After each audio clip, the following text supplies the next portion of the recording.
De acá del instituto te queríamos regalar este libro que es justamente de Jorge, que lo trajo y te lo queríamos regalar para que lo tengas. Muchas gracias. Bueno, Jorge, te voy a presentar yo brevemente una pequeña reseña. Tuve la suerte de... Perdón.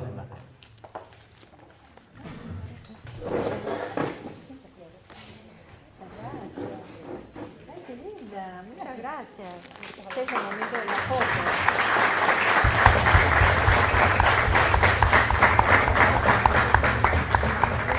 Muchas gracias. Muchas gracias. Acá te queríamos dejar un flyer para que nos dediques para el instituto. Ah, sí, por supuesto. Bueno, pero yo me quedo para escuchar, compañero. Bueno, Jorge, hace 4 años que ya nos conocemos de las primeras jornadas que trajeron la obra de teatro basada en la historia de Julio López, ¿verdad? Que se hizo en el Teatro Seminari. Después nos acompañaste el año pasado y ahora nuevamente estás acá, así que, bueno, es un gusto de nuevo. Y recorriendo escuelas. Y recorriendo escuelas, tuvimos una anécdota con Jorge el año pasado. Habíamos arreglado un tour por algunas escuelas y subimos un remis en Escobar y le dijimos que nos lleva a la secundaria 22. Y el remisero se equivocó de secundaria 22, cuestión que terminamos en una escuela de la isla, que no era la escuela que teníamos acordada, así que tuvimos la suerte de conocer juntos una escuela de la isla. Para mí había sido la primera vez, creo que para vos también. Nos llevamos entre los dos más de 380 fotos y nos tuvieron que sacar en un bote de ahí y acercarnos hasta el lugar donde pudiéramos tomar un colectivo, así que bueno, los siguientes minutos sí te los dejo para vos. Y ahora cuando vos nos digas apagamos las luces para ver el video. Bueno, gracias y nuevamente estar acá con algunos, no sé si están presentes, no recuerdo, pero el año pasado hicimos bajo la lluvia un taller de metodología de la historia. Me fui y me vuelvo reconfortado con Escobar y demás. Yo traje un video. El video es un cortometraje, dura 20 y pico de minutos y está hecho exclusivamente con la temática de los 6 hasta ahora, 6 desaparecidos ligados a Esquel. No quiero abundar mucho de lo que el video evidentemente explica, está muy explicado a nivel medio, escuela media y adultos. Tuvimos que recurrir a fotografías simbólicas porque ni podíamos ni lo hubiéramos hecho, una filmación de una escena de tortura, un encapuchado por el estilo, o sea que las fotografías obviamente no son exactamente todas de los 6 compañeros y no sé si después o en algún momento o ahora tiro la reflexión porque a lo mejor se hace muy tarde. Esquel es una ciudad conservadora. Aún en el movimiento del no a la mina hay rastros de ese sentimiento conservador. Es una ciudad castrense fundamentalmente en sus orígenes, una ciudad de frontera. Y nos seguimos preguntando en la investigación histórica por qué razones Esquel tardó tanto tiempo en descubrir y descubrirse el caso de estos 6 desaparecidos. El primer caso de la ciudad, de una familia de la ciudad de Esquel. Obvio que la familia durante la dictadura cayó de callar, silenció todo ese tema, temor de por medio. Pero también luego, en el año 88, aparece un caso de alguien que se crió en Esquel porque los padres eran docentes de Esquel. Y ahí quedó. Y eso que la madre volvía a Esquel, pero como madre de Plaza de Mayo. Después se descubre, ya en este milenio, en el siglo XXI, se descubren 2 vecinos que habían hecho hasta casi toda la primaria y la familia era de Esquel. El caso más terrible, los 2 hermanos, sus compañeras y sus hijos, desaparecidos, no en Esquel. Y luego aparece un soldado de Mar del Plata que desaparece en Esquel, como tantos otros casos, bajo la tenebrosa figura del desertor. Ahí aparece la carta que el comandante le envía a los padres. Horrible, terrible. Y finalmente un obrero chileno exiliado que desaparece camino a la obra de la presa Futaleufú. Esto que ocurre entre el 76 y el 77 se empieza a dar a conocer a partir de la vuelta de la democracia, tímidamente, y recién se instala, y con más dificultades, pero bueno, con más trabajo, hace relativamente pocos años. Diríamos, en los últimos 10 años. Nuestra tarea, la mía como historiador, y a la vez formando parte de un grupo de teatro, es visibilizar estos casos. Y la gente que trabaja en derechos humanos, una nueva APDH que tenemos en Esquel y la Red por la Identidad, no solo visibilizar y contar, sino abrir las puertas para que haya más casos. Y cierro con esto antes de verlo. Presentando esto dentro de jornadas callejeras, políticas y teatrales, las varias que se hicieron en Esquel entre el 23 y el 27 de marzo, parece que nos aparece el 7º caso. Un obrero que del trabajo de la presa Futaleufú, después de años de vivir en Esquel, desaparece en Neuquén. Cosa que ya tenemos una nueva punta de investigación. Bueno, espero que les guste y si alguno quiere después charlar, se queda con las imágenes o agregamos alguna charla. ¿Lo pasamos?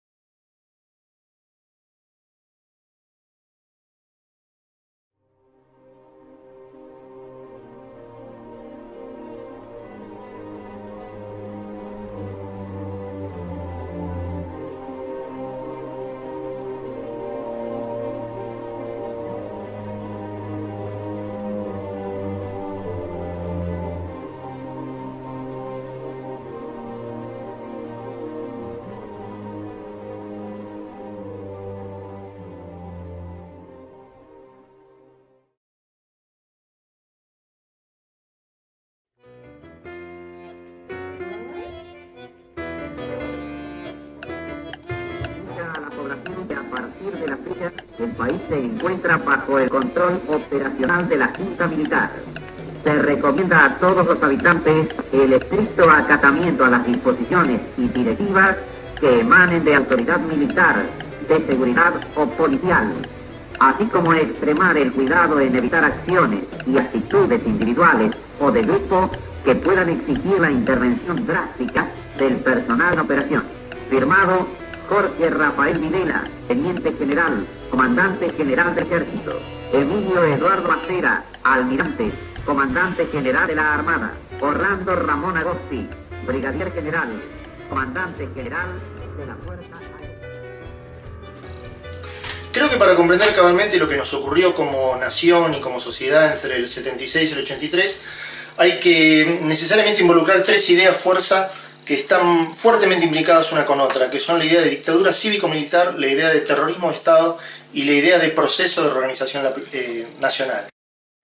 Y creo que la más importante, o la que le da sentido a todo el proceso, es la primera, la dictadura cívico-militar. A partir de las investigaciones de la CONADEP, a partir de los juicios a las juntas, a partir de las investigaciones periodísticas y de algunas organizaciones de la sociedad civil como el Centro de Estudios Legales y Sociales, a partir de la investigación de algunas instituciones académicas como Flaxo, a partir incluso de las investigaciones que se llevaron a cabo desde la subgerencia de recursos de derechos humanos, del Banco Central, a partir de lo que condensó, si se quiere, en la conformación de la Comisión Bicameral en el Congreso de la Nación de identificación de complicidades financieras y económicas con la última dictadura, se logró establecer que lo que ocurrió realmente durante esa dictadura no fue una sociedad coyuntural o una confluencia de intereses esporádica entre sector financiero y económico y juntas militares, sino que en realidad la verdadera conducción y el verdadero gobierno estaba ejercido por el sector financiero y económico, el establishment en la República Argentina.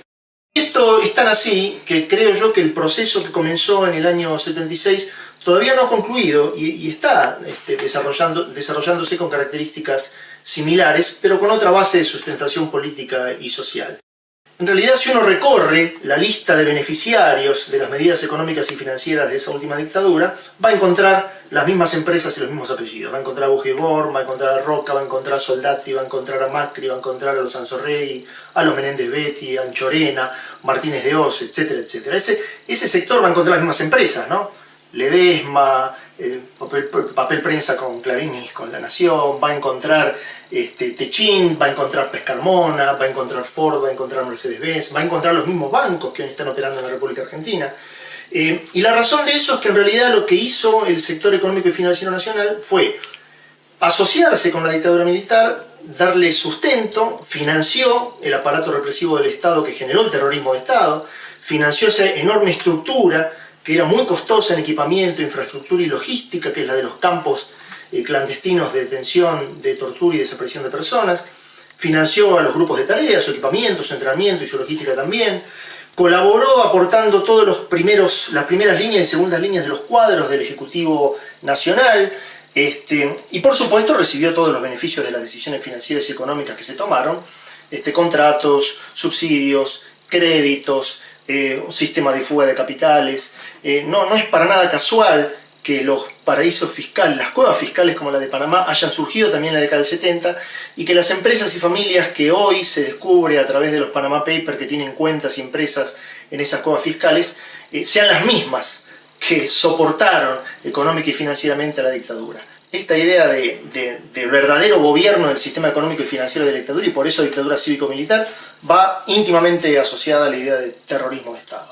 O sea, lo que se hizo es generar un aparato represivo con base estatal, que bajo la excusa, bajo la apariencia, bajo la idea de guerra sucia, de guerra contra el comunismo soviético, de guerra contra guerrillas tercermundistas, bajo la idea de excesos en el uso de la fuerza, obediencia debida, etc., lo que efectivamente estaba ocurriendo es que se estaba llevando a cabo un sistemático plan de exterminio y eliminación de todo vestigio de oposición y resistencia política, social y cultural al proceso de saqueo nacional que estaba en marcha. Y eso se hizo a través de un sistema muy sofisticado y muy eficiente de desapariciones, secuestros, torturas, violaciones, robo de bebés, apropiación de los bienes de los secuestrados y, por supuesto, en muchísimos casos, ejecuciones.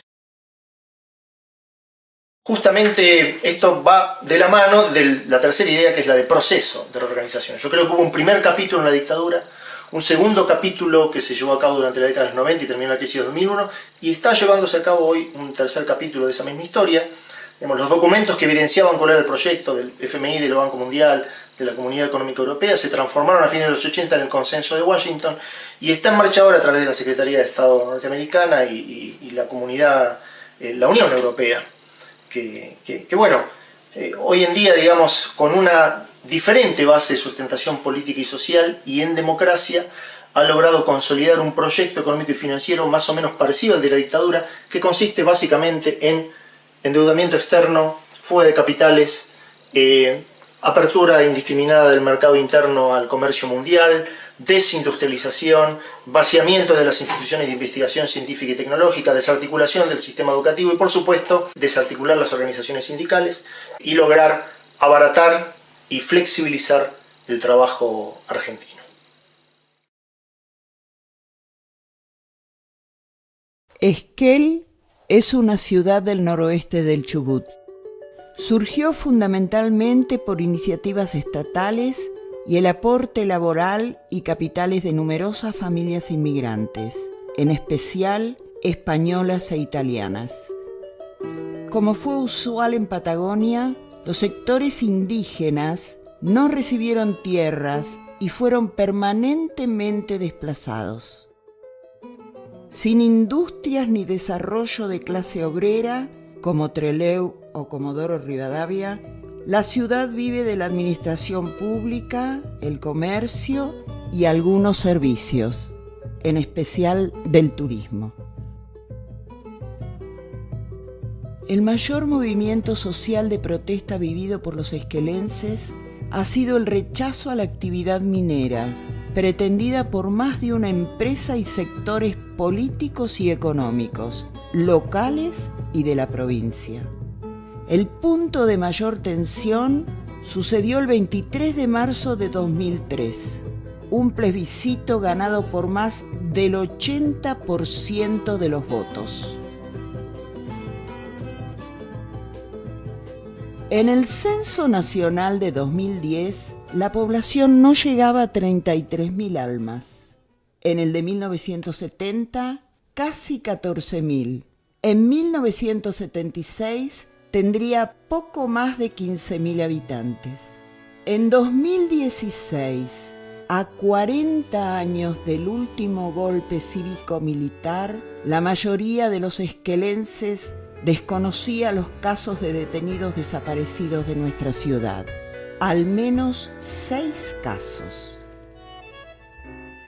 Quizás aún mucha gente sigue desconociendo esta tragedia.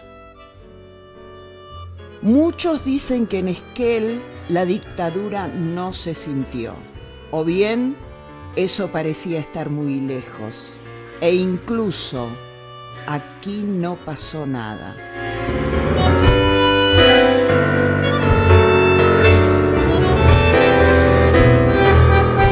Mucho tiempo después saldrían a la luz los casos de los desaparecidos de Esquel.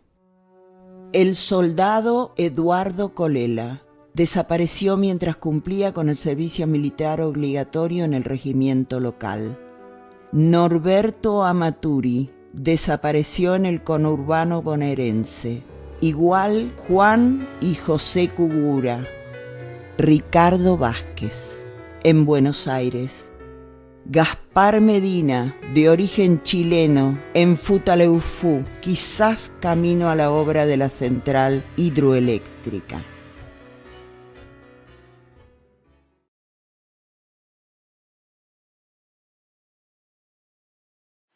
En esta tragedia hay víctimas y victimarios.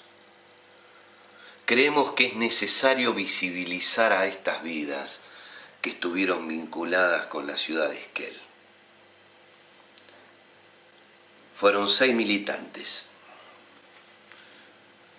Nosotros no hacemos juicios ni opinamos sobre su rol político ni su militancia, pero sí ponemos el acento sobre la tragedia que desató la dictadura genocida sobre ellos y su familia.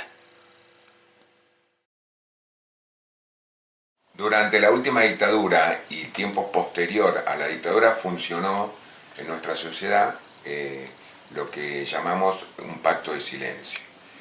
Y en ese pacto de silencio empezaron a operar con frases lamentablemente célebres que la misma sociedad se fue apropiando.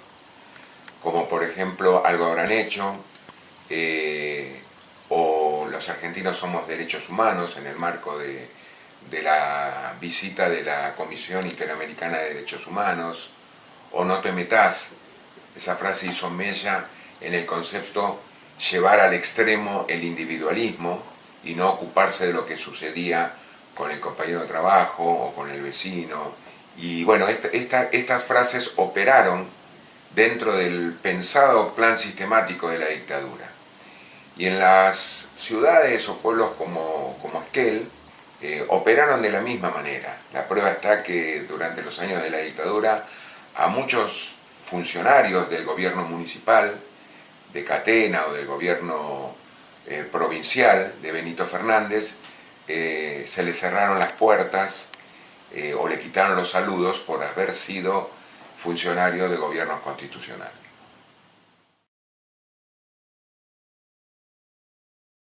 La Red por la Identidad de Esquel forma parte de la extensión que necesariamente establecieron las abuelas para ponerse en contacto con las personas que duden de su identidad y sean probablemente nietos que ellas están buscando. En estos 10 años, la Red por la Identidad ha encarado 2 actividades fundamentales. Una es el trabajo de la memoria. Había como una desmemoria y un olvido acerca del sufrimiento que se había producido en la comunidad, de los miedos instalados Y esto nos fue dando sorpresas a lo largo de estos 10 años, incluso de personas que nosotros no sabíamos que habían desaparecido. La búsqueda de datos sobre las personas que pretendían justamente buscar su identidad, que sospechaban de que fueran hijos desaparecidos, y también los familiares de los desaparecidos, porque se hizo una extracción de sangre de algunos familiares y se colaboró con antropología forense. Fueron 6 militantes.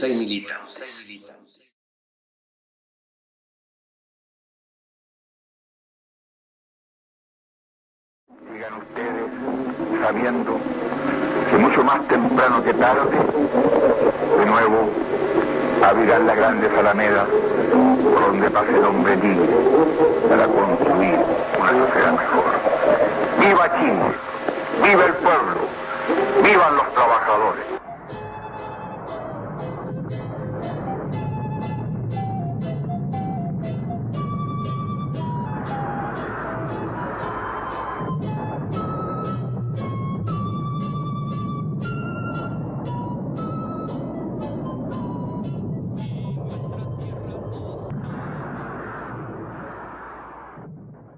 A través del trabajo de memoria que no solo se hizo en Esquel, sino también en toda la provincia, llega a nosotros esa información por la Secretaría de Derechos Humanos, que en ese momento, desde Rawson, nos informa sobre este caso.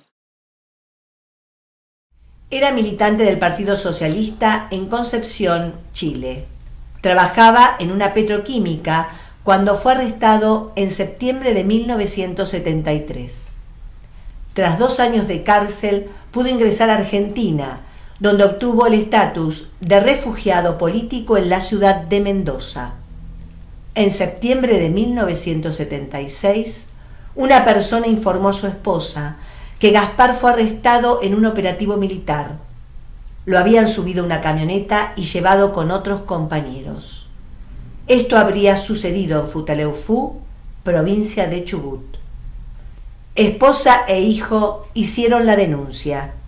Su desaparición fue registrada el 28 de septiembre de 1976. En 1979, la familia de Gaspar Medina fue expulsada de Argentina y recibió permiso de estadía permanente en Suecia.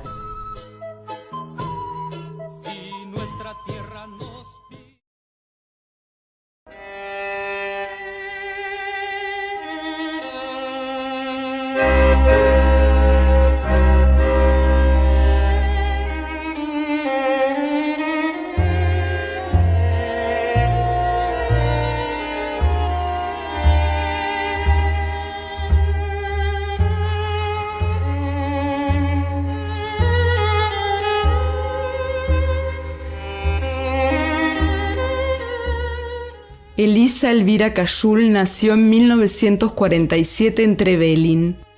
José Esteban Cugura en 1950 en Esquel. De esa unión nacieron Mario, Marcelo y Mariano. Ambos militaban en la Juventud Peronista y luego en Montoneros.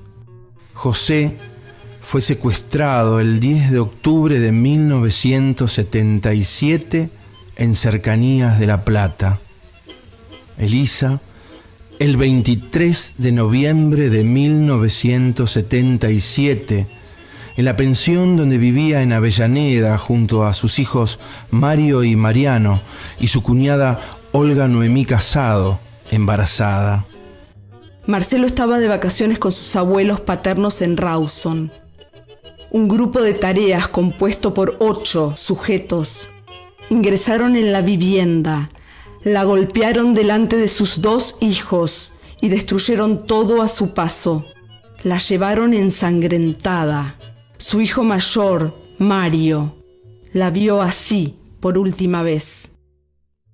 Él y Mariano recién fueron devueltos a la familia a comienzos del Mundial 78. Juan Oscar Cugura nació en 1946 en Esquel y de chico se mudó a Rawson. Su compañera, Olga Noemí Casado, estaba embarazada de 8 meses al momento de su secuestro y desaparición. Juan fue secuestrado en Avellaneda el 11 de octubre de 1977, un día después que su hermano. Era carpintero y militaba en la Juventud Peronista de Rawson, ligado a Montoneros. Olga estuvo en cautiverio en La Cacha, donde dio a luz y luego fue asesinada. Su hija, apropiada por un miembro de la represión militar, es la nieta recuperada número 93 de Abuelas de Plaza de Mayo, pero ella no quiso volver con su familia biológica. Durante 2013 fueron identificados 20 cuerpos de víctimas de la represión ilegal por el equipo argentino de antropología forense. Entre ellos, en febrero, los restos de Juan Oscar Cugura, depositados como NN en fosas del cementerio de La Plata. Fueron llevados a Rawson para ser sepultados en el cementerio local. Los restos de Olga Casado también fueron encontrados y sepultados en la ciudad de Mar del Plata, donde vive su familia. También estaban en el cementerio de La Plata, como NN. El homenaje en la Escuela 54 fue muy emotivo, no solo por el trabajo que además hicimos con la comunidad de la Escuela 54, sino también porque aparecieron nuevos testimonios de que los conocían. Una vez encontrado la documentación de la asistencia de los hermanos Cugura, quienes fueron desaparecidos, alumnos de esta escuela, se hizo todo un trabajo con toda la institución y un acto donde asistieron sus familiares y fue realmente muy maravilloso y muy emocionante para toda la comunidad participar de este hallazgo, de esta situación.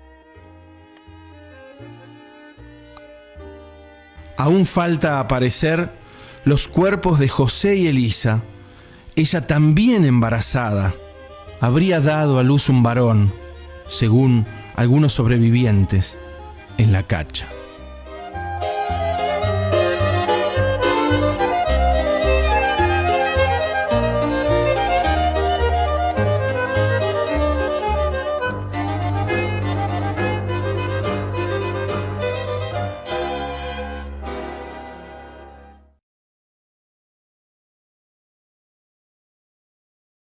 Eduardo logró su título de maestro mayor de obras en el Colegio Industrial de Mar del Plata.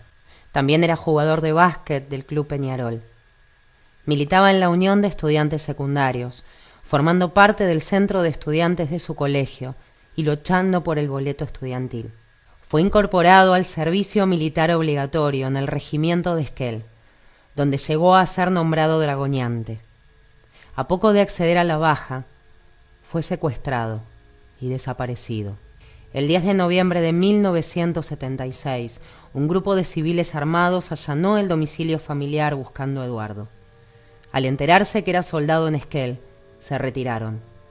Sorpresa, incertidumbre y temor. Los padres viajaron. El jefe del destacamento, teniente coronel Chercoles, les aclaró que el soldado había sido trasladado al comando del 5º Cuerpo de Ejército. Sin embargo, un capitán les confió que Eduardo había sido detenido por sospechoso. Algunos conscriptos agregaron que había sido trasladado encapuchado y esposado al aeropuerto de Esquel. En 1977, dominados por la angustia y sin datos del paradero de Eduardo, recibieron una carta de Chercoles, informando que se le había ordenado en Bahía Blanca reintegrarse a Esquel, libre de culpa y cargo. Al no presentarse, se lo declaraba desertor.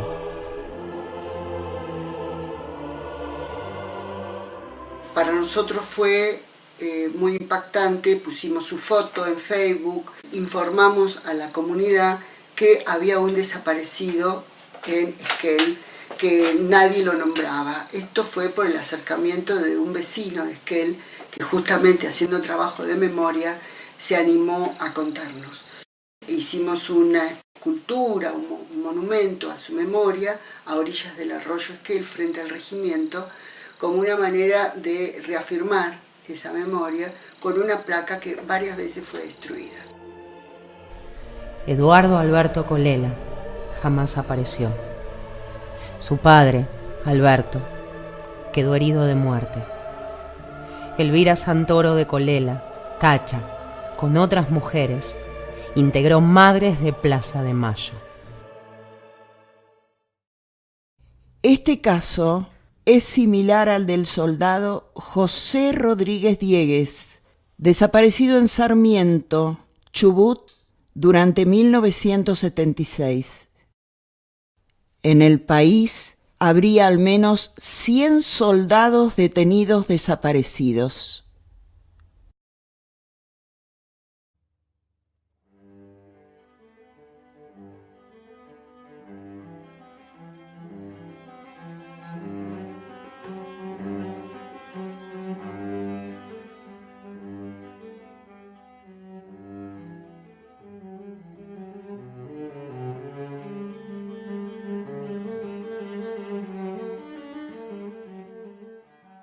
Otro caso que se nos acercan es por dos vías. Una es la publicación de Chele Díaz en Los que cantaron antes, la aparición de Ricardo Vázquez. Otro vecino que nos trae la fotocopia del libro y el dolor que había producido en sus vínculos y en la comunidad. Nació en octubre de 1949. Sus padres eran docentes en escuelas rurales del Chubut. Más tarde se radicaron en Esquel. Su papá, además de director de escuela, era organizador de una peña folclórica. Su mamá era croata, venida muy jovencita. Se llamaba Blanca Bosilica Klisinovic. Ricardo había nacido en Campana, por cuestiones de seguridad en el parto, según dispuso la familia. En ese entonces se hallaban en Cañador Grande, a 150 kilómetros de Esquel. En sus estudios primarios asistió a la escuela número 20, luego 76, en Esquel. Estudió arquitectura y fue militante universitario mientras estudiaba en la UBA. También trabajaba en la Caja Nacional de Ahorro y Seguro, en Capital Federal, siendo miembro de la Comisión de Delegados. Casado a fines de 1974. Tenía un hijo cuando fue secuestrado, en agosto de 1976. Desde esa fecha está desaparecido y no hay más datos. Su padre había fallecido y su madre ingresó a Madres de Plaza de Mayo. En los inicios del gobierno municipal de Daniel Díaz, en Esquel, las madres con Eve de Bonafini asistieron invitadas por el intendente a un acto en la ciudad y entre ellas estaba Blanca de Vázquez. Falleció retirada de esa organización en el año 2009.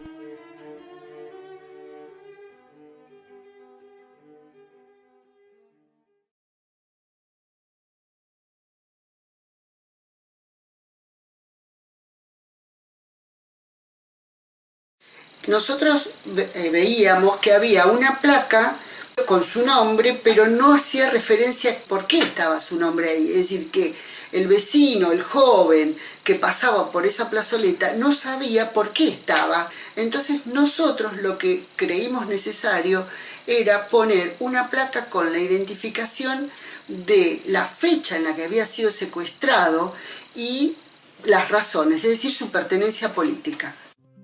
Norberto Félix Amaturi Daer, oriundo de Esquel, nacido en 1951. Se radicó en Córdoba para cursar estudios de medicina. Militante del PRT. En 1975 fue allanada su vivienda por efectivos policiales. Me acuerdo hasta el día de hoy la dirección de la casa, pues no se me borró nunca, era la calle Anizacate 841, Barrio Jardín. A partir de ese momento, mantiene contacto telefónico esporádico con su familia. Sé que el 29 de marzo del 76 él estuvo en una reunión en una quinta de Moreno. No se alcanzó a hacer porque entraron las Fuerzas Armadas a evitar la reunión. Sé que se alcanzó a escapar porque nosotros hasta abril del 77 tuvimos contacto con él, que fue un 26 de abril.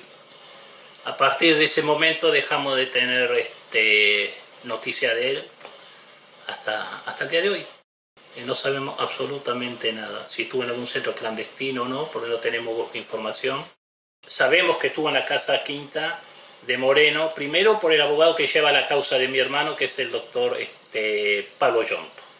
Nosotros de eso ignorábamos completamente. Y después lo confirmó Daniel De Santi. Cuando yo le mostré la foto, cree recordar la imagen de mi hermano.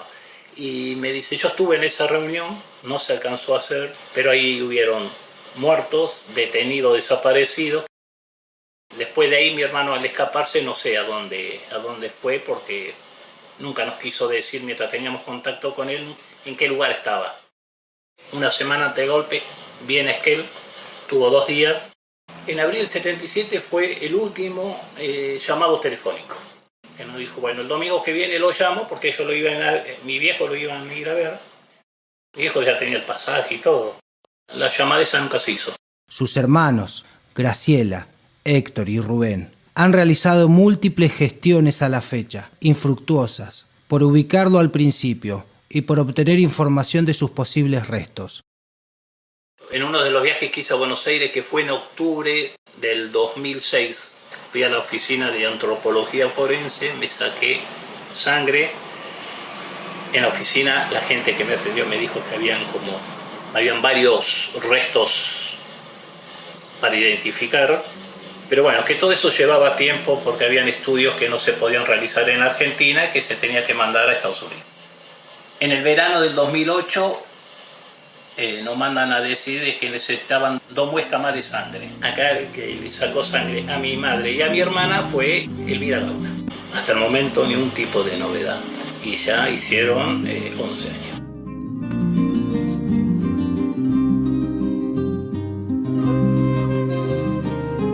Y ojalá que algún día tengamos noticias. Ya me refiero a que se encontraron sus restos. Porque yo decía, bueno, está bien, hay varios cuerpos o varios restos sin reconocer. Espero que alguno de ellos sea el de mi hermano.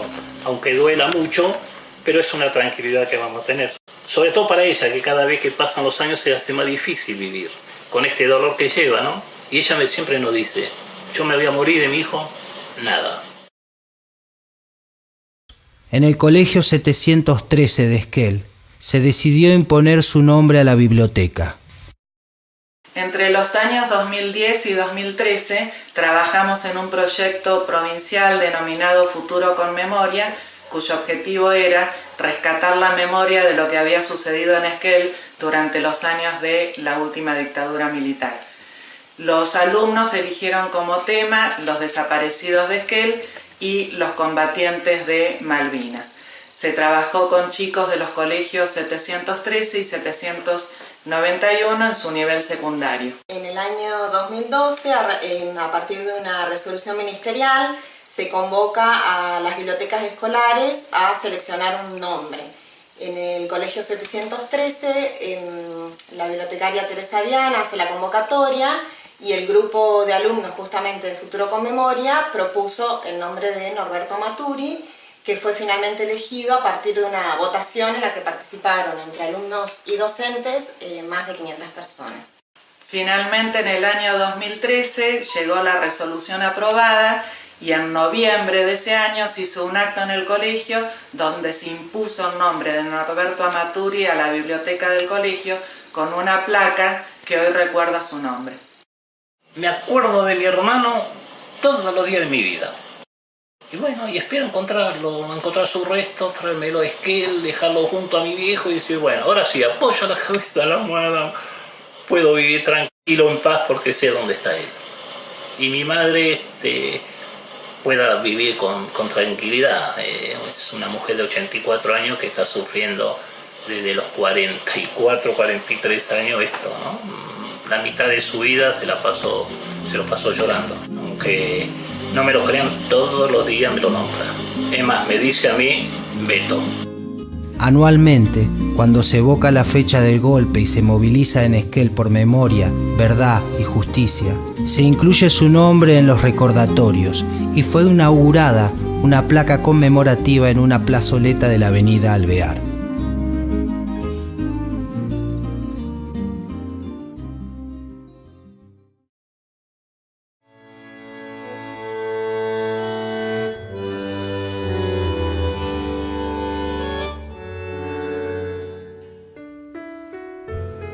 Los casos presentados no son los únicos en la provincia del Chubut.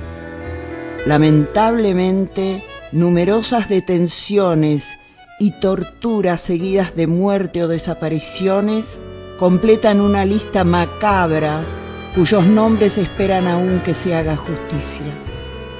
Que sus captores, torturadores y asesinos sean juzgados con la ley en la mano, sin la impunidad con que ellos actuaron.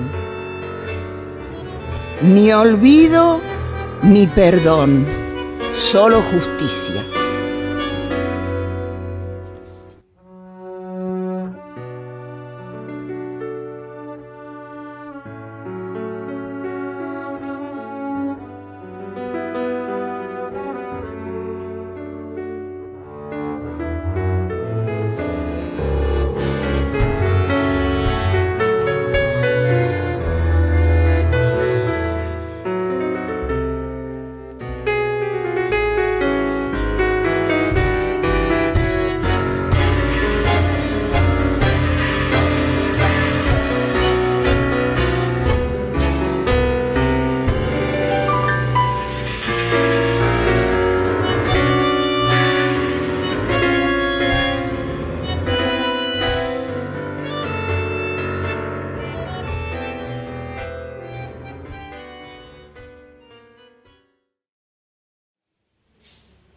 Así como pasó durante la grabación y la edición, y esta debe ser la 20ª vez que lo veo, no es igual.